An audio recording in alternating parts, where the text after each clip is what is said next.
দুদিনের ছুটিতে শীতের সকালে হাওড়া থেকে 6:15 ব্ল্যাক ডায়মন্ড এক্সপ্রেস ধরে বেরিয়ে পড়েছি বরাকর স্টেশনের উদ্দেশ্যে। তারপর ওখান থেকে পৌঁছে যাব মাইথন।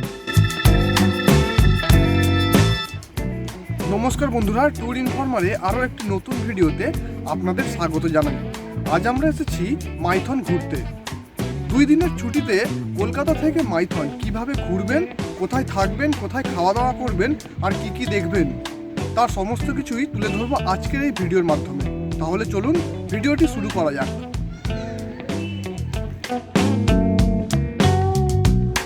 সকাল 10টায় বরাকর পৌঁছে স্টেশনের বাইরে থেকে টোটো ধরে আমরা পৌঁছে গেলাম মাইথন। আপনি চাইলে টোটো বা অটো বুক করে আসতে পারেন, তবে আমরা এসেছি শেয়ারে। ভাড়া লেগেছে জন প্রতি 50 টাকা।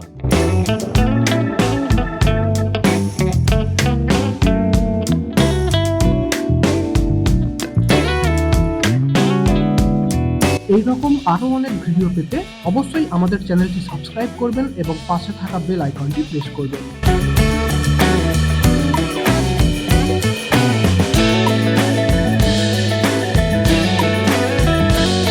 মাইথনে থাকার জন্য আমরা বুক করেছি ইউথ হোস্টেল।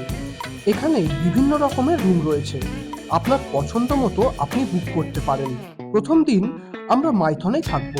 দ্বিতীয় দিন সকালে এখান থেকে বেরিয়ে ভান্ডার পাহাড় ও কল্যাণেশ্বরী মন্দিরে যাব।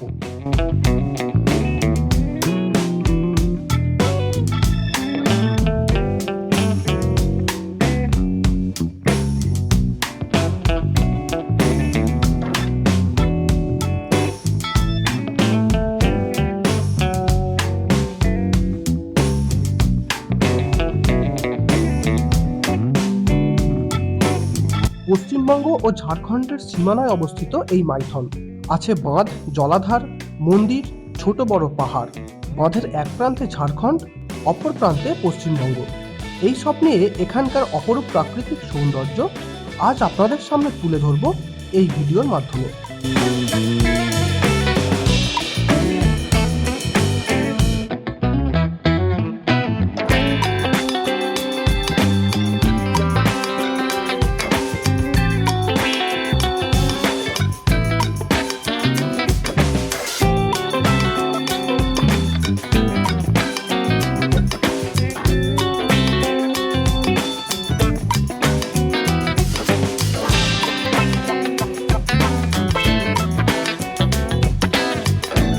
বরাকর নদীর উপর 15,712 ফুট দীর্ঘ ও 165 ফুট উঁচু বাঁধ এবং 65 বর্গ কিলোমিটার জুড়ে দেখার মতো জলাধার।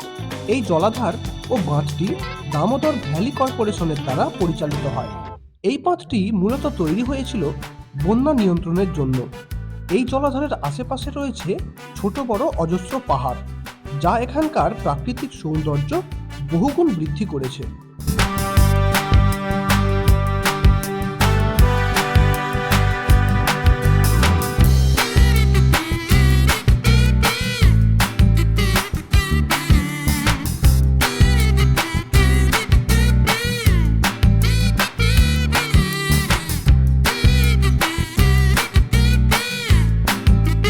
শীতকালে মাইথন বাঙালির কাছে একটি অন্যতম পিকনিকের স্থান হয়ে ওঠে।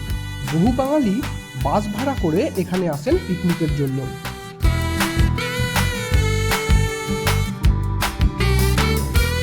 মাইথন লেকে বোটিংয়েরও সুব্যবস্থা রয়েছে, আপনি চাইলেই বোটিং করতে পারেন।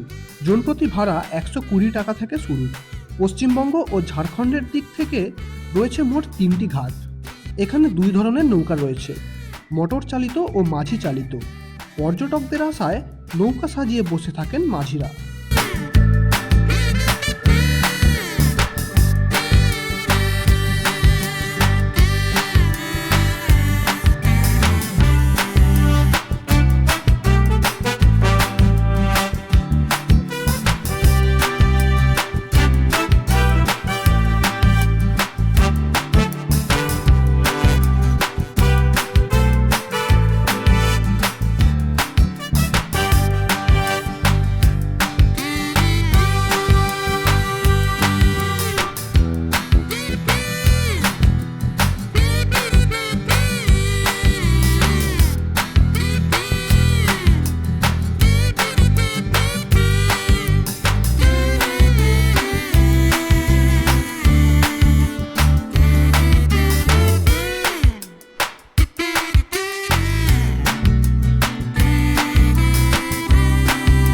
লেকের জলে বোটিং করতে করতে বা বাঁধের উপর থেকে সূর্যাস্ত দেখতে দারুণ লাগে।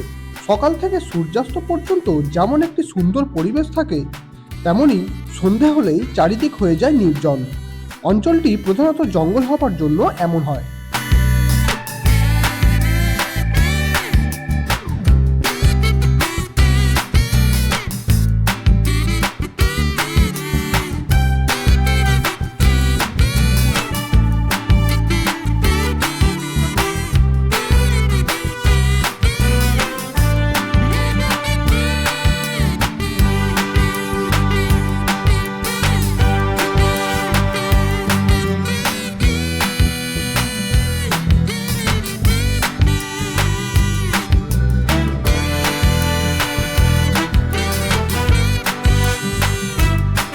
বাঁধের নিচে পাহাড়ের 135 ফুট ভিতরে জলবিদ্যুৎ প্রকল্প।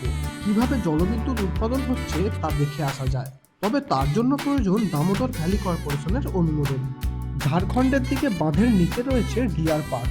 হাতে সময় থাকলে অবশ্যই ঘুরে নেবেন এই জায়গাটি।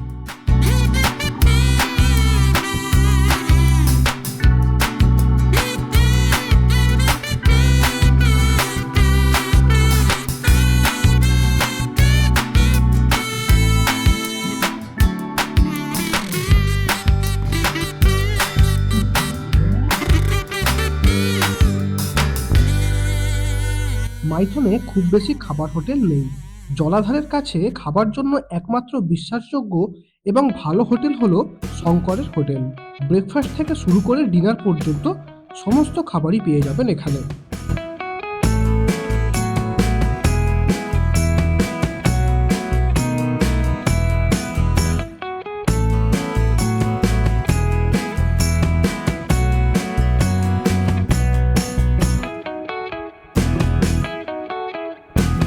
কলকাতা থেকে মাইথনের দূরত্ব প্রায় 230 কিলোমিটার।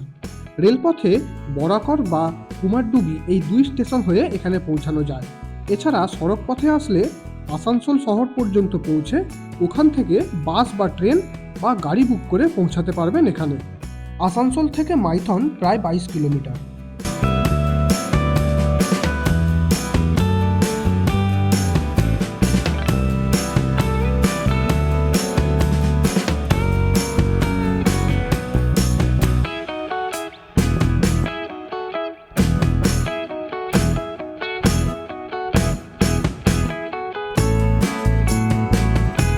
পরদিন সকালে স্নান সেরে মাইথনের প্রাকৃতিক সৌন্দর্য দেখতে দেখতে পৌঁছে গেলাম ভান্ডার পাহাড়ে। এখানে রয়েছে শিব মন্দির আর রয়েছে মাইথন বাঁধের অপরূপ দৃশ্য। মাইথন ড্যাম থেকে এই জায়গাটির দূরত্ব অনেকটাই কম। আমরা পায়ে হেঁটে এসেছি। আপনি চাইলেই অটো বা টোটো ধরেও আসতে পারেন। চলুন ঘুরে দেখি এই জায়গাটি কেমন।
মান্ডার পাহাড়ে ভোলানাথের দর্শন করে এবার আমরা চলে এসেছি কল্যাণেশ্বরী মন্দিরে পুজো দিতে।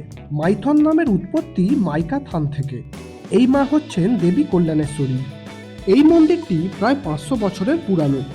সারা বছরই প্রতিদিন এই মন্দিরে দর্শনার্থীদের ভিড় থাকে। দেবীর দর্শন করে আপনিও চাইলে পুজো দিতে পারেন।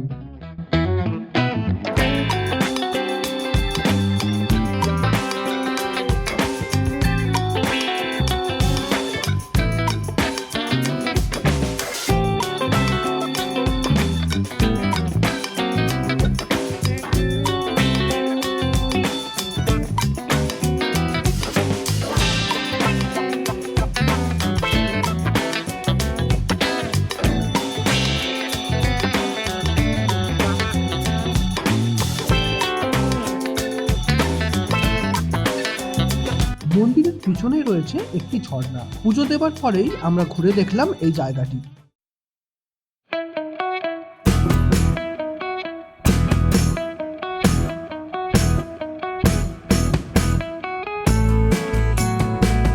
থাকার জন্য খুব বেশি হোটেল নেই এখানে, তাই যদি পিক সময় আসেন তবে হোটেল বুক করে আসাই ভালো। পশ্চিমবঙ্গের ও ঝাড়খণ্ডের দিকে বেশ কিছু হোটেল রয়েছে। হোটেল ভাড়া 1000 টাকা থেকে শুরু।